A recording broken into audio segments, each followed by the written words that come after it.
Dear Von listener, today I am reading H.P. Lovecraft, The Haunter in the Dark, with some nice ASMR in the background. I suggest you relax, sit back, and enjoy the nice ASMR and book reading. And thank you, Shmuel.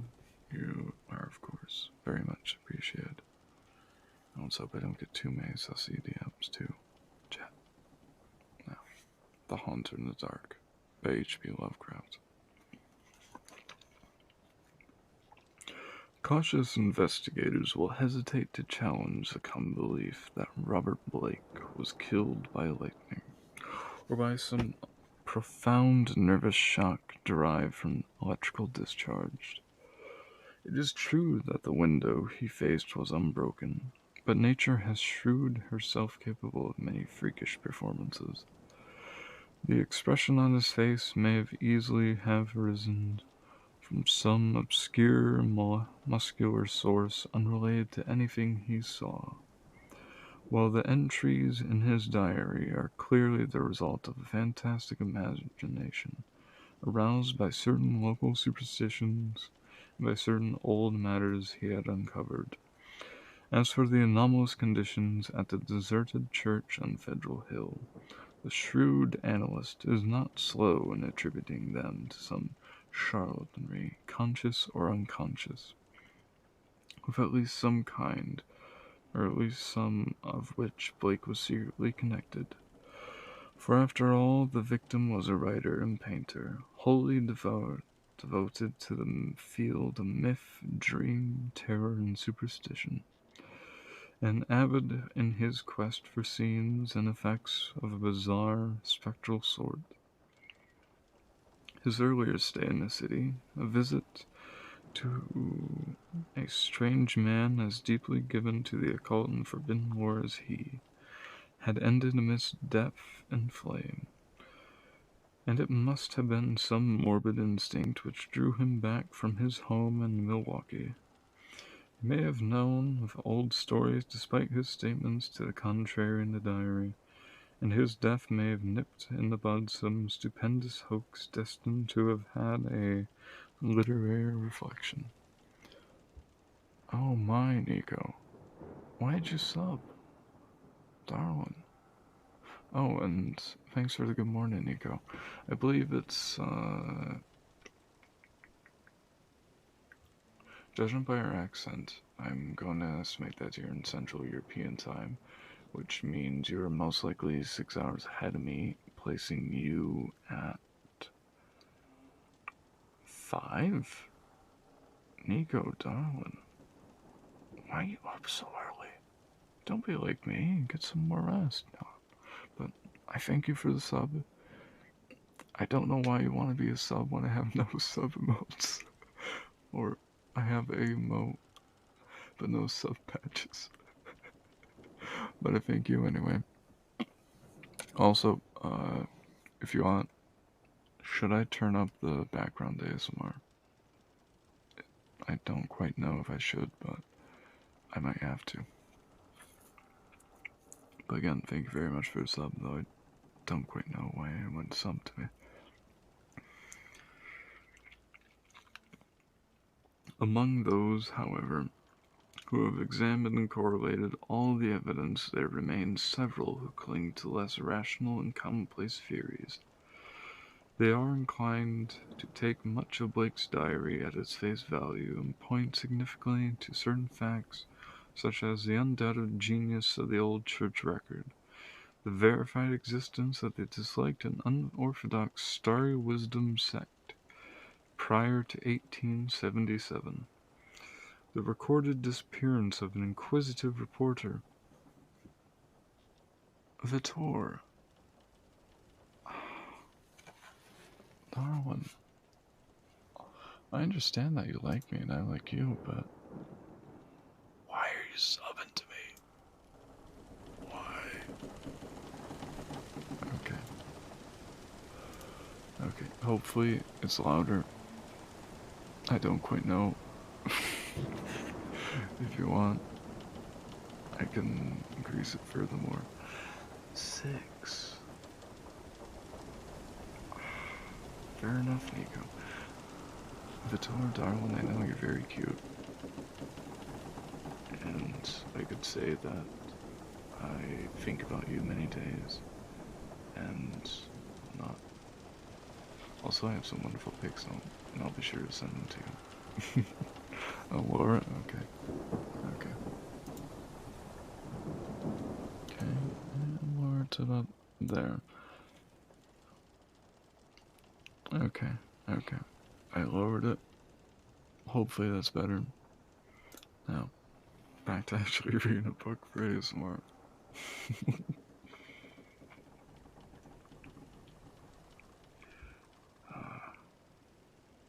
The recorded disappearance of an inquisitive reporter named Edwin M.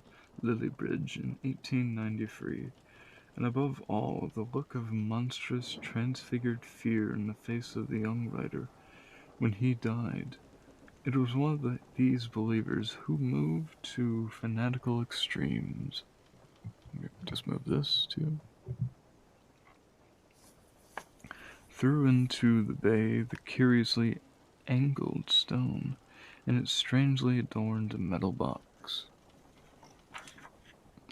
Found in the old church steeple, the black windowless steeple, and not the tower where Blake's diary said those things originally were.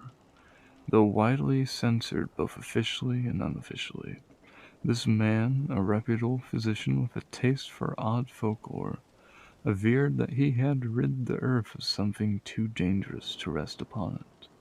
Between these two schools of opinion, the reader must judge for himself. The papers have given the tangible details from a skeptical angle, leaving for the other drawing of the picture as Robert Blake saw it, or thought he saw it, or pretended to see it.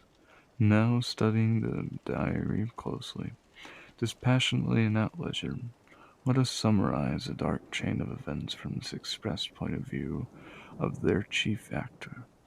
Young Blake returned to Providence in the winter of 1934/5, taking the upper floor of the venerable dwelling in a grassy court off of College Street. In the crest of the great eastward hill near the Brown University campus and behind the marble John Hay Library. It was a cozy and fascinating place, in a little garden oasis of village-like antiquity where huge, friendly cars sunned themselves atop a convenient shed. The square Georgian house had a monitor roof, classic doorway with fan carving, small paned windows, and all the other earmarks of early 19th century workmanship. Inside were six-paneled doors, wide floorboards, a curving colonial staircase, white Adam period mantels, and a rear set of rooms where steps below the general level.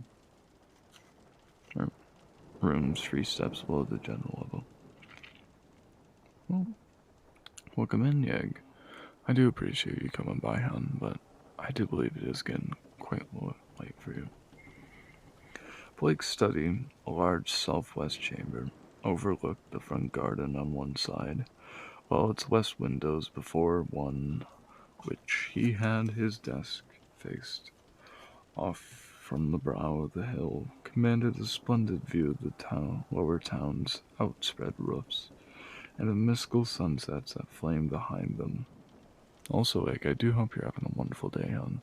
Please take care of yourself, and do tell us how your day has been, because, be good, be kind, be happy. On the far horizon, where the open countryside's purple slopes, against some of these, some 2 miles away, rose the spectral hump of Federal Hill, bristling with huddled roofs and steeples whose remote outlines wavered mysteriously, taking fantastic forms as the smoke of the city swirled up in a meshed bed. Enmeshed is not a word I say often. Blake had a curious sense that he was looking upon some unknown ethereal world which might or might not vanish in a dream if he ever tried to seek it out or enter it in person. Having sent home for most of his books, Blake bought some antique finisher suitable to his quarters and settled down to write and paint. Living alone and tending to the simplest housework himself, his studio was in a north attic room, where the panes of the modern roof furnished admirable lighting. During that first winter, he produced 5 of his best-known short stories: The Burrower Beneath, The Stairs in the Crypt, Shagai, In the Vale of Penaf, The Fester from the Stars, and Peyton's 7 canvases, studies of nameless, unhuman monsters, profoundly alien, non-terrestrial landscapes. Ah, welcome in, Sinner Darling. I do hope you're having a wonderful time. And in confusion. Welcome. Welcome in, Chris. It's nice to know that there's so many Q's in chat. And, yes, Sin, please do relax. Just close your eyes. And thank Shmuel for being a lover of H.P. Lovecraft. Except for all the racist shit he said. Ignore all that. Now, back to reading a book. A book which is much easier to read than the one I was reading in the past.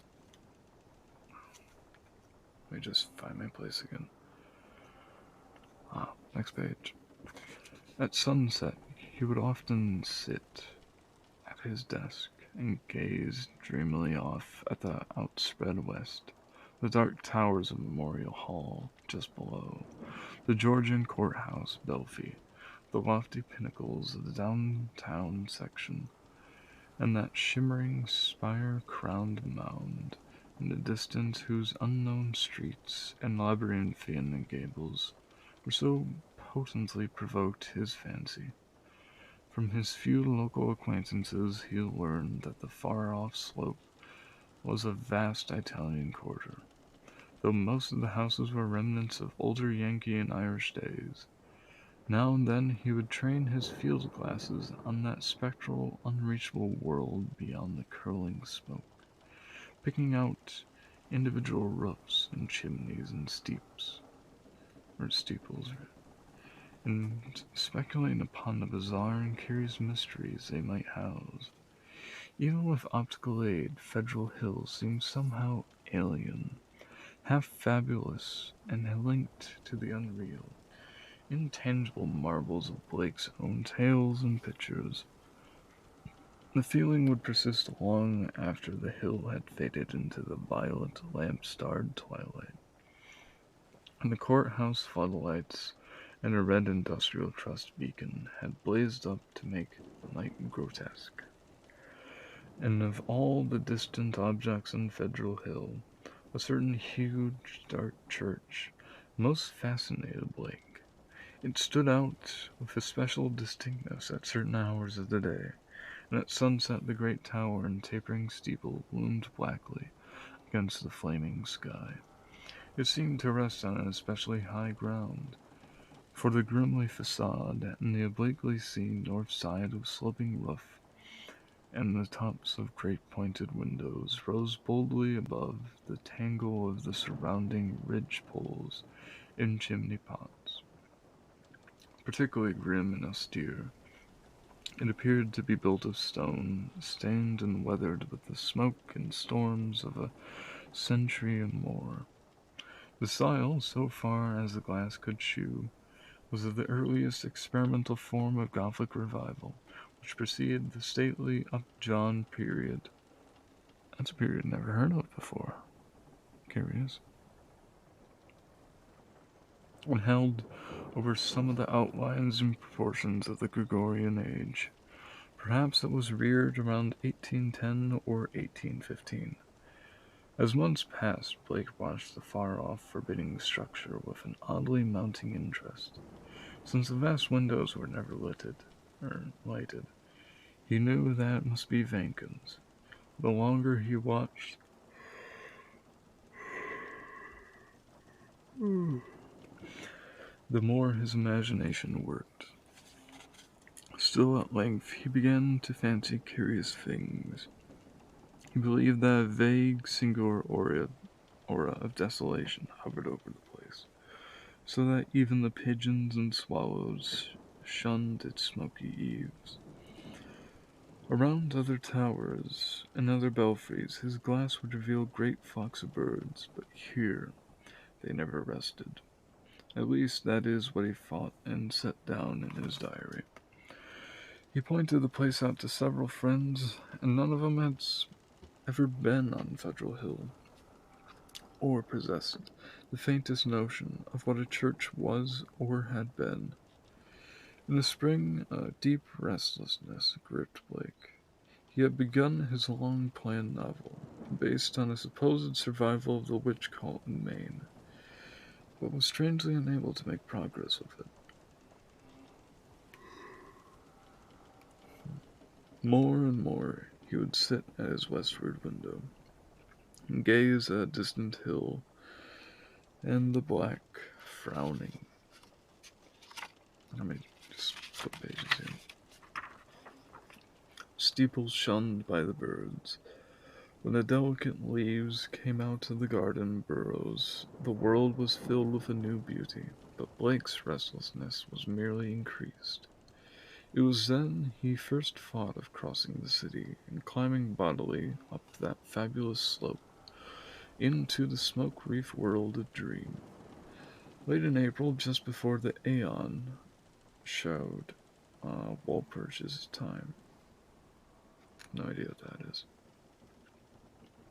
Blake made his first trip into the unknown, plodding through the endless downtown streets and the bleak, decayed squares beyond. He came finally upon the ascending avenue of century-worn steps, sagging Doric porches, and blear-paned cupolas, which he had felt must lead up to the long-known, unreachable world beyond the mists. There were dingy blue and white street signs which meant nothing to him, and presently he noted the strange dark faces of the drifting crowds, and the foreign signs over curious shops and brown, decade-weathered buildings.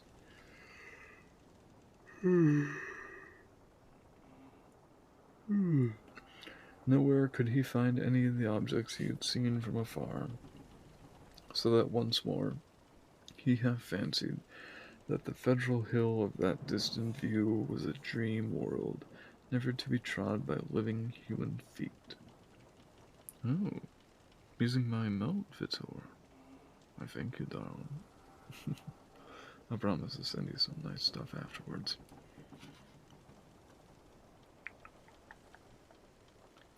Ooh, find out where next. There it is, next paragraph. Now and then a battered church facade or crumbling spire came in sight, but never the blackened pile that he sought. When he asked a shopkeeper about the great stone church, the man smiled and shook his head, though he spoke English freely. As Blake climbed higher, the region seemed stranger and stranger. The bewildering masses of brooding brown alleys, leading eternally off to the south. He crossed 2 or 3 broad avenues, and once thought he glimpsed a familiar tower. Again he asked a merchant about the massive church of stone, and this time he could have sworn the plea of ignorance was feigned. The dark man's face had a look of fear which he tried to hide, and Blank saw him make a curious sign with his right hand. Then suddenly a black spire stood out against the cloudy sky on his left, above the tiers of brown roofs, lining the tangled southerly alleys. Blake knew at once what it was, and plunged toward it through the squalid, unpaved lanes that climbed from the avenue. Twice he lost his way, but somehow dared not to ask of any of the patriarchs or housewives who sat on their doorsteps, or any of the children.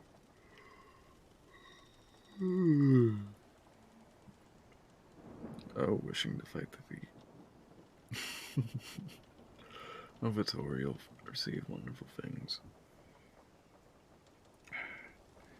or any of the children who shouted and played in the mud of the shadowy lanes. At last he saw the tower plain against the southwest, and a huge stone bulk rose darkly at the end of the alley. Presently he stood in the windswept town square, quaintly cobblestoned, with a high bank wall on the far side. This was the end of his quest, for upon the wide, iron-walled, weed-grown plateau, which the wall supported, a separate, lesser world raised fully 6 feet above the surrounding streets. There stood a grim Titan bulk, whose identity, despite Blake's news perspective, was beyond dispute. The vacant church was in a state of great disrepute.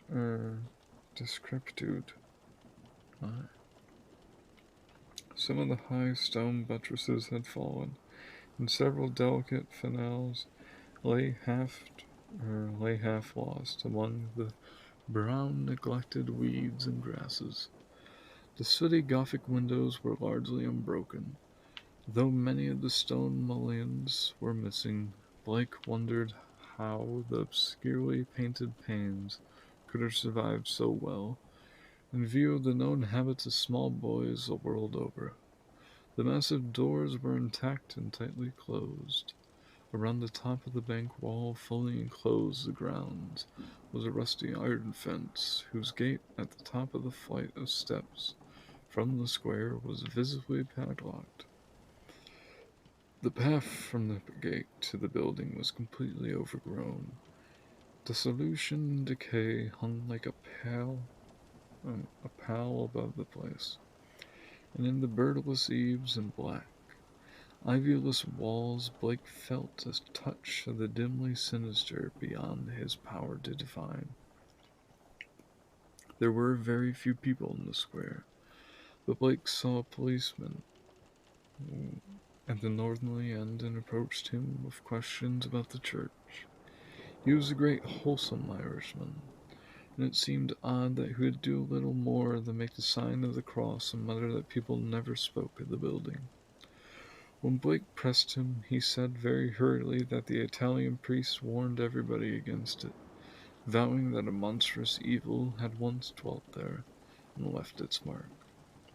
He himself had heard dark whispers of it from his father, who recalled certain sounds and rumors from his boyhood. There had been a bad sect there in the old days, an outlaw sect that called upon awful things from some unknown gulf of night.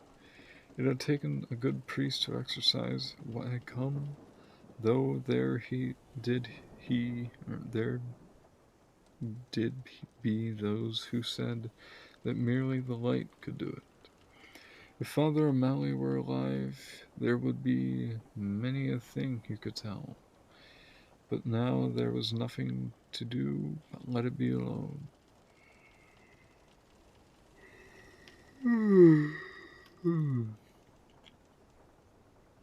Oh, Sabrina's in. Welcome in, Sabrina. Do enjoy yourself. Yeah. But let it be alone, it hurt nobody now, and those that owned it were dead or far away. They had run away like rats after the threatening talk in '77, when people began to mind the ways folks vanished now and then in the neighborhood.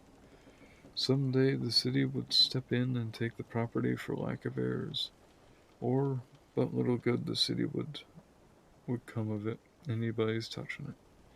Better it be left alone for the years to topple, lest things be stirred that ought to rest forever in their black abyss. After a policeman had gone, Blake stood staring at the sullen, steeped pile. It excited him to find that the structure seemed as sinister to others as to him. He wondered what grain of truth might lie beyond the old tales the bluecoat had repeated. Probably they were mere legends evoked by the evil of the place, but even so, they were like strange coming of life of his own stories. The afternoon sun came out from behind dispersing clouds but seemed unable to light out the stained sooty walls of the old temple that towered on its high plateau. It was odd that the green of spring had not touched the brown, withered growths in the raised iron fence yard. Blake found himself edging nearer the raised area and examining the bank wall and trusted fence for possible avenues of ingress. There was a terrible lure about the blackened fane, which was not to be resisted. The fence had no opening near the steps, but around the north side were some missing bars. He could go up the steps and walk around to the narrow coping outside the fence till he came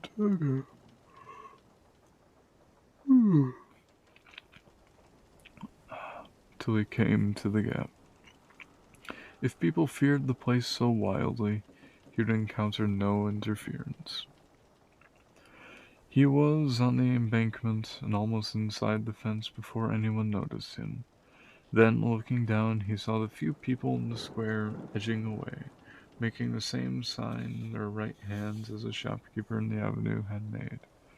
Several windows were slammed down, and a fat woman darted into the street and pulled some small children inside her rickety, unpainted house.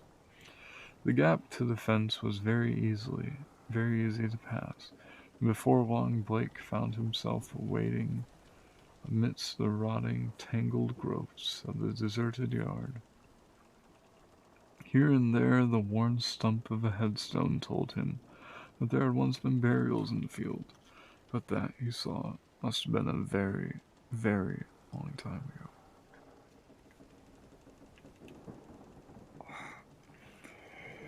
The sheer bulk of the church was oppressive now that he was close to it, but he conquered his mood and approached to try the three great doors in the facade. All were securely locked, so he began a circuit of the Cyclopean building in quest of a minor, more penetrable opening. Even then he could not be sure he wished to enter the haunt of desertion and shadow. Yet the pull of strangeness dragged him on automatically.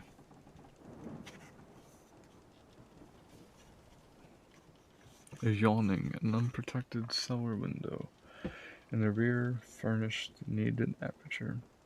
Peering in, Blake saw a subterranean gulf of cobwebs and dust faintly lit by the western sun's filtered rays.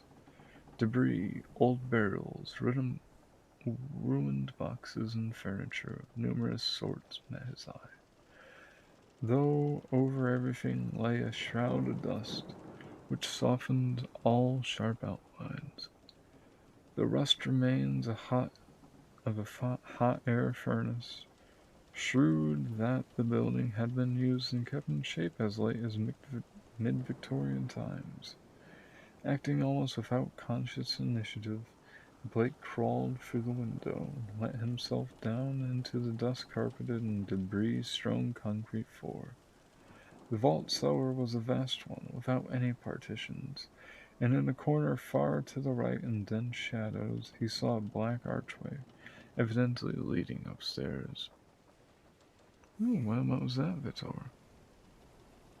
Oh, a shadow. Unfamiliar with them, but that does seem nice.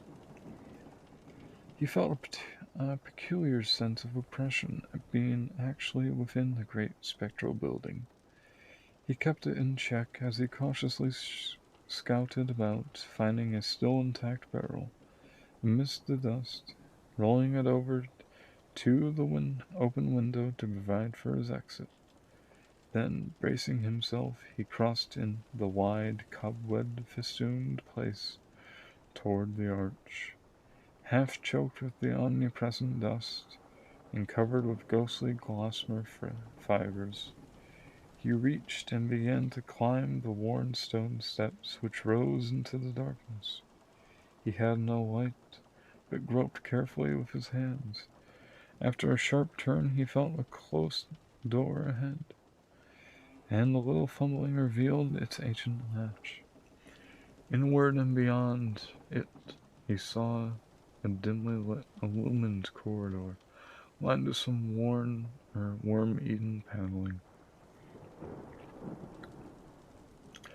Once on the ground floor, Blake began exploring it in a rapid fashion.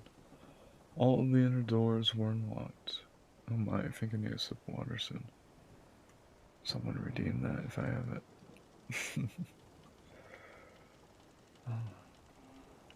So that he freely passed from room to room. The colossal nave was almost eldritch place, with its drifts and mountains of dust over the box pews, altar, hourglass pulpit, and the sounding board, and its titanic ropes of cobweb. Let me take a little swig of water here. My voice so far isn't feeling so great. I need water. Today it's not actually water, it's really, sorry about that, chat. I know it pierced your ears. Should have muted it.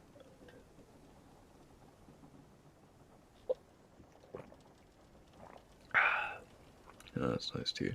It's peach, if anyone's curious.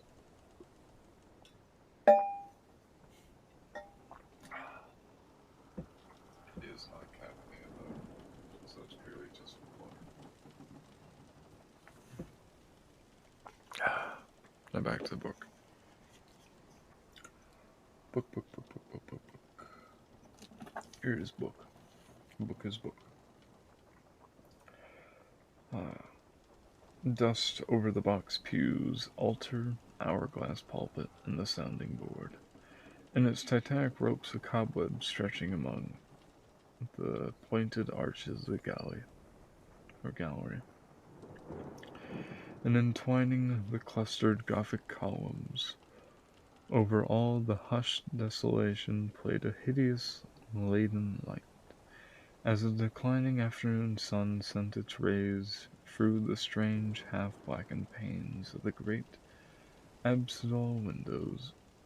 The paintings on those windows were so obscured by the soot that Blake could scarcely decipher what they had represented, but from the little he could make out from what he did not like them, the designs were largely conventional, and his knowledge of obscure symbolism told him much concerning some of the ancient patterns.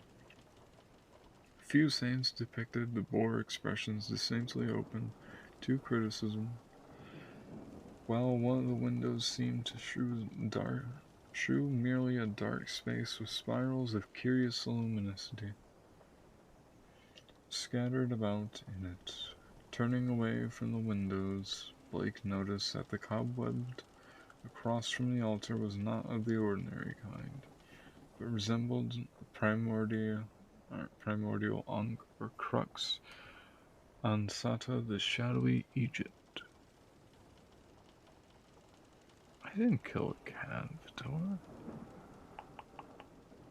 What would make you think that?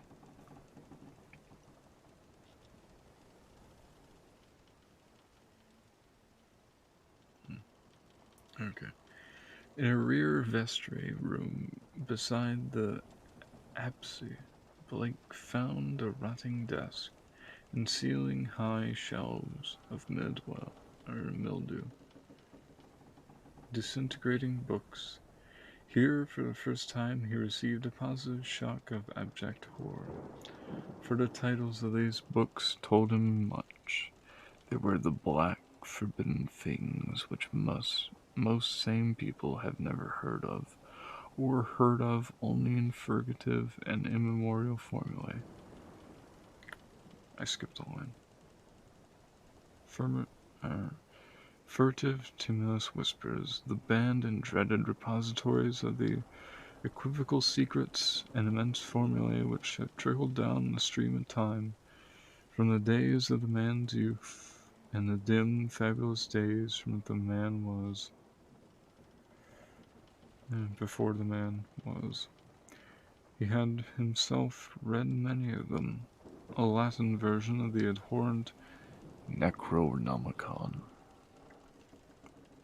Sinister, Libe Livonis, the infamous Colduga of Comet d'Etre. I don't speak French. The oh no, that's a long word. Excuse me for a moment, chat.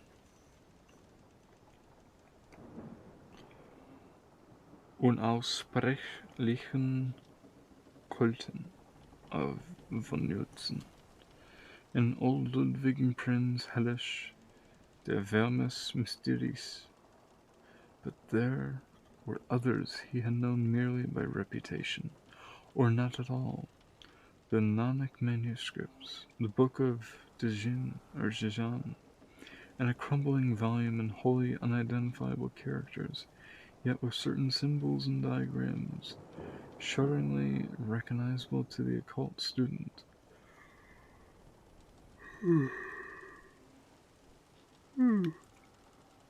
Clearly, the lingering local rumors had not lied. The place had been once the seat of an evil older than mankind and wider than the known universe. In the ruined desk of a small leather-bound record book, filled the entries of some odd cryptographic medium.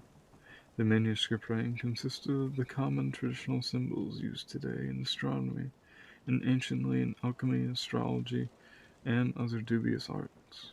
The devices of the sun, the moon, planets and aspects, and zodiacal signs, here amassed in solid pages of text, with divisions and paragraphings, suggesting that each symbol answered to some alphabetical letter. In the hope of latter solving the cryptogram, Blake bore off his volume in his coat pocket. Many of the great tomes of the shelves fascinated him, unutterably, and he felt tempted to borrow them at least at some later time. He wondered how they could have remained undisturbed so long. Was he the first to conquer the clutching, pervasive fear which had for nearly 60 years protected this deserted place from visitors? Having now thoroughly explored the ground floor, Blake plowed again through the dust of the spectral nave and to the front vestibule, where he had seen a door and staircase presumably leading up to the blackened tower and steeple. Objects so long familiar to him and at distance, the adjacent was a choking experience, for dust lay thick, while the spiders had done their worst to this constricted place. The staircase was a long spiral of high, narrow wooden treads, and now and then Blake passed a clouded window looking dazedly out over the city. Though he had seen no ropes below, he expected to find a bell or peal of the bells in the tower whose narrow, louvered board facet windows his field glass had studied so often he was doomed to disappoint. For when he attained the top of the stairs, he found the tower chamber vacant of chimes, and cleanly devoted to vastly different purposes. Well, I'll read a little bit more. Good night, Christopher. Do have a wonderful time, cutie, and I do hope you're having an absolutely wonderful night. And remember, don't work yourself too hard, hon.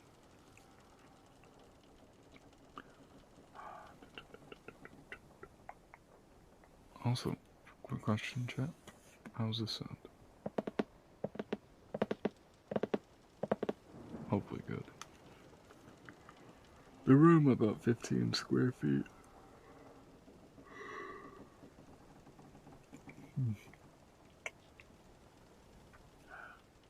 Was faintly lighted by 4 lacing windows, one on each side, which were glazed within their screening of decayed louver boards. These had been further fitted with tight, opaque screens, but the latter were now largely rotted away. In the center of the dust-laden floor rose a curiously angled stone pillar.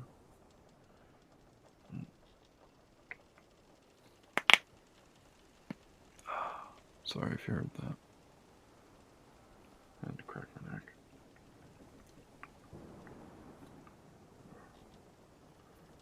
Let me figure out my page. Some 4 feet in height and 2 in average diameter, covered in each side of bizarre, crudely incised, and wholly unrecognizable hieroglyphs. On this pillar rested a metal box, purely asymmetrical form, its hinge lid thrown back, its interior holding what looked like beneath the decade-deep dust to be an egg-shaped or irregular spherical object of some 4 inches, though. Around the pillar in a rough circle was 7 high-backed Gothic chairs, still largely intact, while behind them, ranging along the dark-paneled walls, were 7 colossal images of crumbling black painted plaster, resembling more than anything else in the cryptic carven megaliths of the mysterious Easter Island. In one corner of the cobweb chamber, a ladder was built into the wall, leading up to the closed trap door of the windowless steeple above. As Blake grew accustomed to the feeble light, he noticed odd bas-reliefs on the strange open box of the yellowish metal. Approaching, he had tried to clear the dust away with his hand and handkerchief, and saw that the figures were of a monstrous and utterly alien kind, depicting entities which, though seemingly alive, resembled no known life form ever evolved on this planet. The 4-inch seeming sphere turned out to be nearly a block and red-striated polyhedron with many irregular flat surfaces, either a very remarkable crystal of some sort or an artificial object of a carved and highly polished mineral matter. It did not touch the bottom of the box, but was held suspended by means of a metal band around its center, with 7 queerly designed supports extending horizontally to angles of the box's interior wall, near the top. This stone, once exposed, exerted upon Blake an almost alarming fascination. He could scarcely tear his eyes from it, and when he looked at its glistening surfaces, he almost fancied it was transparent. Half-formed worlds of wonder within. Into his mind floated pictures of alien orbs with great stone towers, and other orbs of Titan mountains of no life and presence, and still in remoter spaces where only a stirring of vague blackness told the presence of conscious and will. When he did look away, it was to notice a somewhat singular mound of dust in the far corner near the ladder to the steeple. Just why it took his attention he could not tell, but something in its contours carried a message to his unconscious mind. Plowing towards it and brushing aside the hanging cobwebs as he went, he began to discern something grim about it. Hand and handkerchief soon revealed the truth, and Blake grasped, with a gasping mixture of emotions, is a human skeleton. It must have been there for a very, very long time.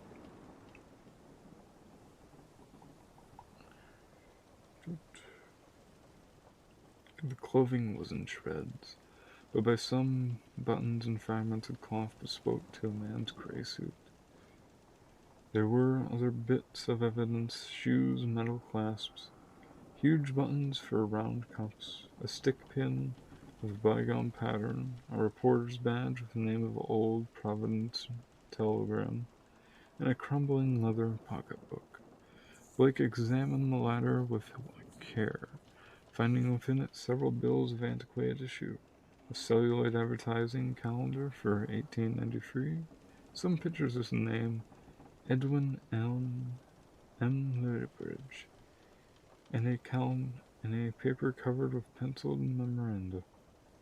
This paper held much of a puzzling nature. and Blake read it carefully at the dim westward window. Its disjointed text included such phrases as the following: Proof Enoch Bowen Home from England, May 1844. Buys Old Freewell Church in July. His archaeological work and studies in the occult well known. Dr. John of Fourth Baptist warns against Sally Hender, her starry wisdom, in the sermon in December 29th, 1844. Congregation 97 by the end of 45. 1846, a disappearance, free disappearances, first mention of shining trapezohedrons, 7 disappearances by 1848. Stories of blood sacrifice begin. Investigation 1853 comes to nothing. Stories of sounds. Mr. O'Malley tells of devil worship with a box found in the great Egyptian ruins. Says they call something that can't exist in light. Flees a little light and vanished by a strong wind.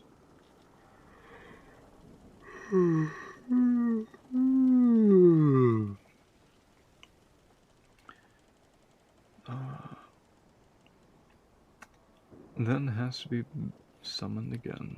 Probably got this from deathbed confession of Pope Francis X Feenley, who had joined Starry Wisdom in 49. And these people say the shining trapezohedron shews them heaven and other worlds, and that the haunter of the dark tells them secrets in a way.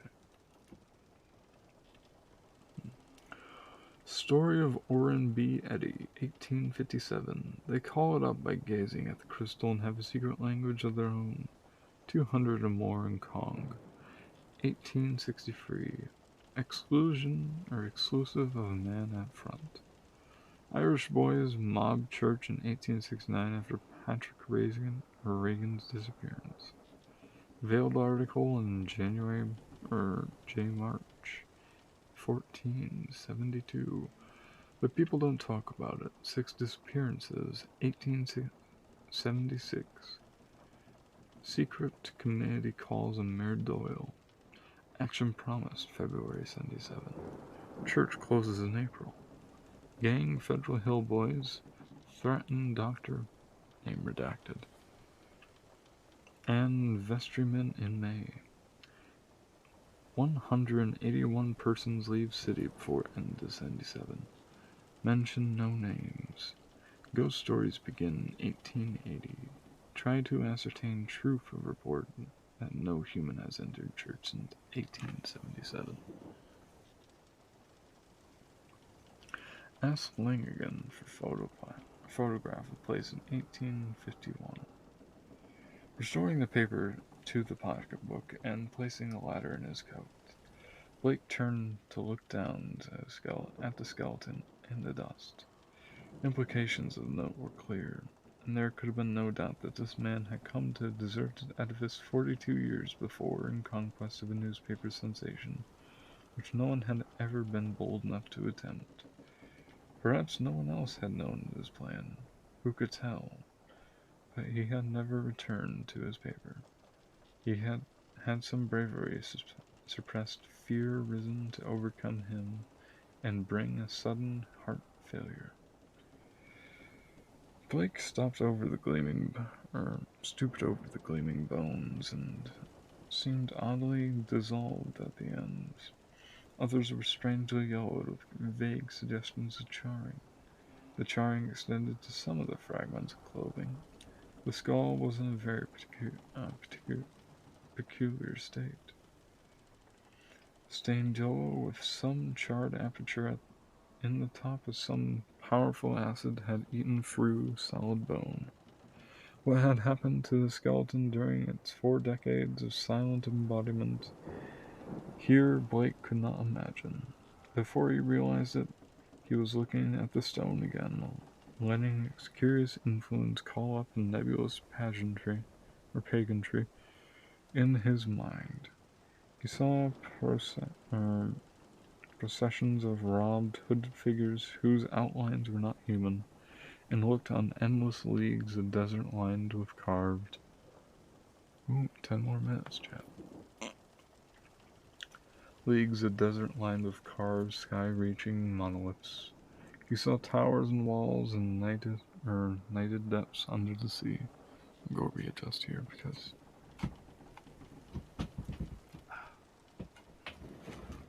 my apologies. Walls and nighted depths under the sea, and vortices of space where wisped black mist floated before fid shimmerings of cold purple haze. And beyond all else he glimpsed an infinite gulf of sheer darkness, where solid and semi-solid forms were known only by their windy steerings, and cloudily the patterns of force seemed to superimpose order on chaos, and hold forth a key to all the paradoxes and arcana of the worlds we know. Then, all at once, the spell was broken by an access of gnawing, indeterminate panic fear. Blake choked and turned away from the stone, conscious of its intention, conscious of some formless alien presence close to him, and watching him with horrible intentness. He felt entangled with something which was not in the stone, but which had looked through it at him, something which had not, something which would ceaselessly follow him, with a cognition that was not physical sight. Well, the place was getting to, plainly the place was getting on his nerves, as well it might be in view of his gruesome find. The light was waning too, and since he had no illuminant with him, he knew he would have to be leaving soon. Let me get the mic closer to me so you can hear me speak better. There. Hopefully it's better, chat. And I'll just point it toward this way. 8 more minutes. Plainly, the place was getting on his nerves, yep. As well as it might in view of his gruesome find. The light was waning too, and since he had no illuminant on him, or with him, he knew he'd have to be leaving soon. It was then the gathering twilight that he thought he saw a faint trace of luminously in that crazily lit angled stone. He looked to look away from it, but some obscure compulsion drew his eyes back, and there was a subtle phosphorescence of radioactivity about the thing. What was it that dead man's notes were concerning? Shining trapezohedron? What, anyway, was the abandoned lair of cosmic evil, which had been done here, and what might still be lurking in this bird-shunned shadows? It seemed now as if some elusive touch of the folklore had arisen somewhere close by. Though its source was not apparent, Blake seized the cover of the long open box and snapped it down. He moved easily on its alien hinges, and completely over the unmistakably glowing stone. As a sharp click of that closing, a soft stirring seemed to close from the steeple's eternal blackness overhead. Beyond the trapdoor, rats, without question, were the only things living to reveal their presence in this accursed pile, since he had entered it, and that they had sting and the snaffle frightened him horribly, so that he plunged almost wildly down the spiral stairs, across a deserted square, down through the reaming, fear-haunted alleys and avenues of Federal Hill, down the same central streets, and the home-like brick sideways of the college district, During the days which he followed, Blake told no one of his expedition. Instead, he read much in certain books, examined the long years of newspaper, files downstairs, and worked feverishly at the cryptogram in that leather volume from the cobwebbed treasury room. The cipher, he soon saw, was no simple one, and yet, after a long period of endeavor, he felt sure that its language could not be English, Latin, Greek, French, Spanish, Italian, or German. Evidently, he would be here to draw upon the deepest wells of his strange extradition. Okay, 5 more minutes, chat. Every evening, the old impulse to gaze westward returned, and he saw the black steeple as of yore amongst the bristling roofs of a distant and half-fabulous world. I may actually end now. No, I won't. I'll add 4 more minutes for you, darling.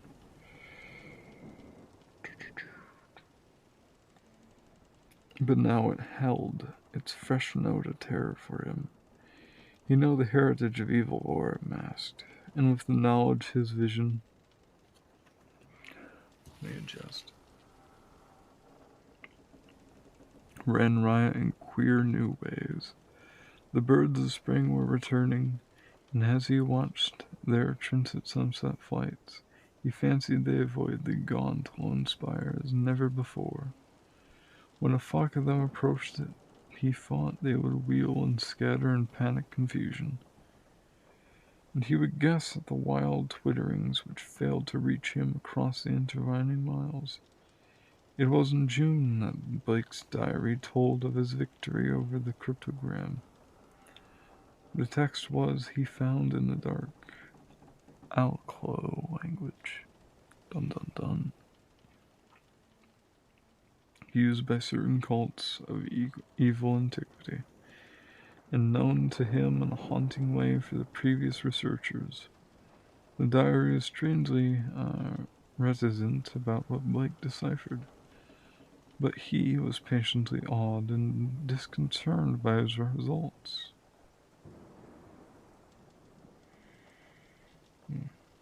There were references to a hunter of the dark, arrived by gazing into the shining trapezohedron, and the insane conjurations about the black gulfs of chaos.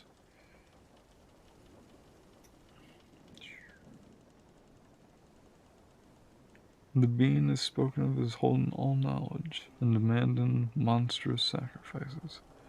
Some Blake carries, or entries, show fear the least the thing, which he seemed to regard as summoned. Stalk abroad, and though he adds that the streetlights form a bulwark which cannot be crossed. Of the shining trapezohedron he speaks often, calling it a window on all time and space, and tracing its history to the days it was fashioned in dark Yulgoth, before even the old ones brought it to Earth.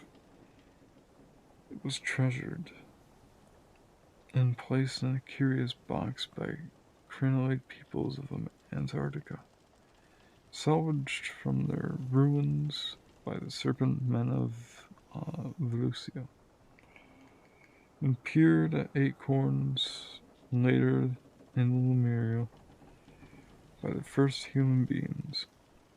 It crossed strange lands and stranger seas, and sank of Atlantis before a Minoan fishnet. Ooh, only a few more seconds, chat.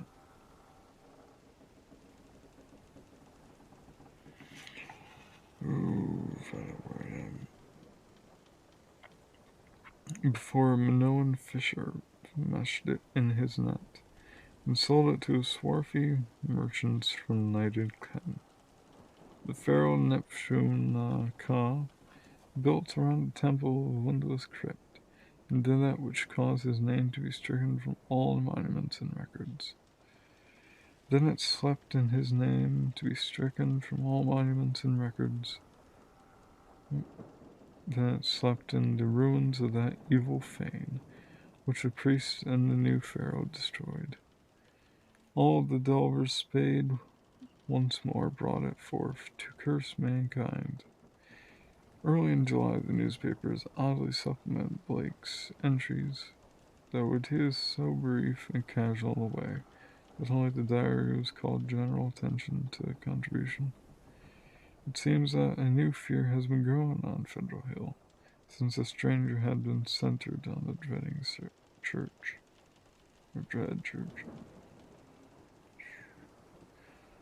The Italians whispered of a stranger, unaccused stirrings and bumblings and scrapplings in the dark, windless steeple, and called on their priest to banish an entity which had haunted dreams. Okay, chat. I think that's going to be officially it. I can barely keep my eyes open. You may call me a boomer. Does anyone have any raid targets? Let me just put it here. Well, no problem, Shmuel. I did read it for you. And Vitor, if you want, we can VC after this. Let me just find someone to raid.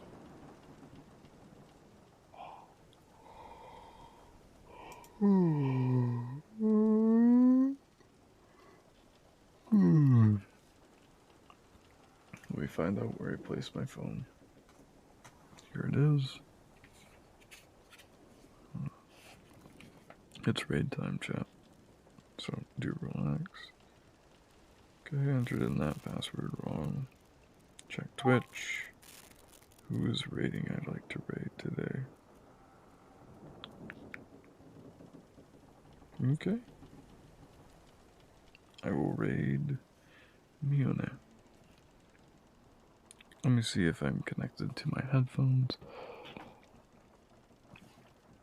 And turn these on somehow for devilism. Just relax, dude, chat. Okay. And there.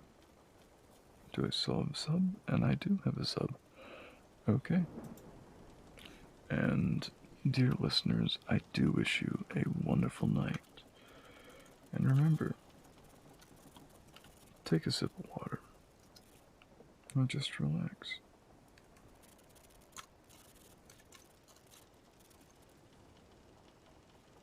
Muni.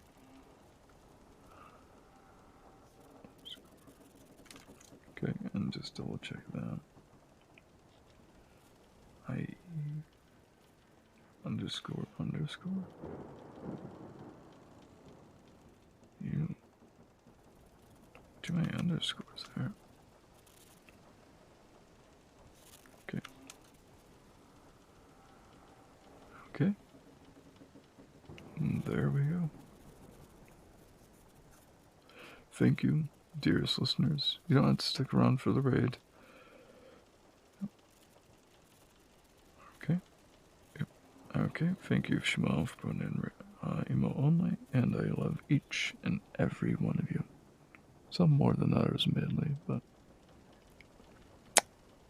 adios. Adios. Bye bye.